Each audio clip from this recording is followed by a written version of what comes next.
The lab is a joint effort between two departments. So the whole AI initiative is a form of bridge between people like me who study how people design and people like Katha who work on building social robots and how they can engage with humans.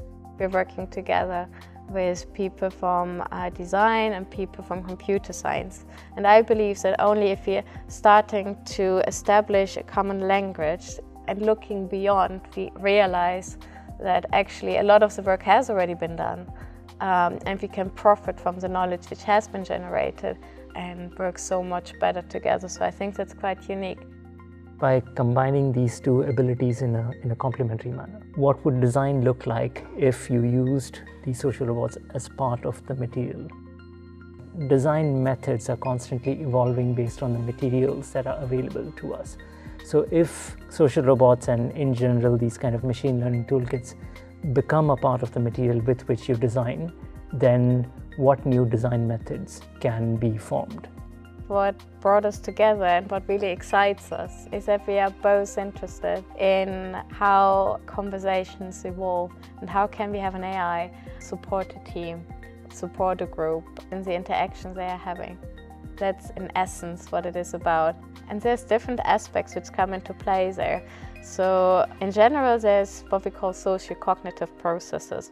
So it's looking, for example, at team cohesion. So how well does a team work together? For example, multimodal interactions. So multimodal meaning an interaction where you really sense like how someone is saying something, not only what someone is saying, where you're looking, what you're touching, where you're gesturing, to make sense of all of that.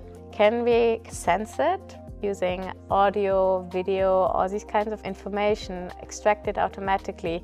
So can we pick up on this and just reflect that back and say, okay, maybe you thought you were all aligned and you all had the same idea, but actually maybe you were not, so you want to go back into that. So that's one aspect of it. There's different ways AI can help, and it comes in different forms.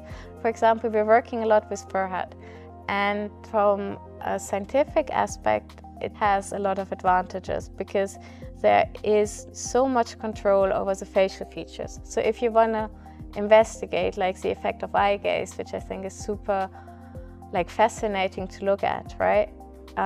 That's the way you have to go, at least at the moment. And I think more than the embodiment, for me at least, is the capability. And I really hope that we're further in terms of adaptation to the user and more like in terms of understanding how interaction, conversation, situated dialogue works. What social cues are important? How do we read them and how can we adapt to them? What we want to do is first examine and categorize design behaviors when designers work together. Then you can provide input or data that machine learning models can be trained on. Once you do that, your social robot now becomes part of the design conversation because it can either intervene so that your creative output is increased. It can intervene so that the design team doesn't fixate on just one solution. So there are different ways in which you can think of how an intervention would be useful. But in doing that, the robot now becomes part of the design team and guide them towards desired outcomes. An artificial intelligence can so quickly browse the whole web, can kind of put connections together from people from other teams, from ideas you had 3 days ago, but you don't remember them anymore, can kind of link back to what has been there and what can be new in a way which might surprise you. So how can we evaluate that? Is this useful? So there's this idea of a conversational memory. If you talk to any of your conversational agents on your phone you have right now, they probably will forget what they told you, like the next time you switch them on, right? Or they don't portray you as a human being, like not with your values and your ideals. So how can we get this into the equation? And how can we adapt an agent's behavior so it represents you the best, your ideas, your values, your essence, really. We take time to get to the truly novel ideas. I think computer can provide us with an expanded design space that can immediately show us potentially what we are not considering internally. it is a unique time because we are just having this huge societal phenomenon happening right now, and I think really we can contribute to it. I think like looking at team dynamics, looking at conversation is something which will become essential, especially in these hybrid places. So I think that's another thing where I think we can really make an impact at. And this combined with all those sensory information, like all this deep learning having made an impact right now, has evolved so much that we can do other kind of computing than we could do just a couple of years ago. It just puts it into a so unique, promising position.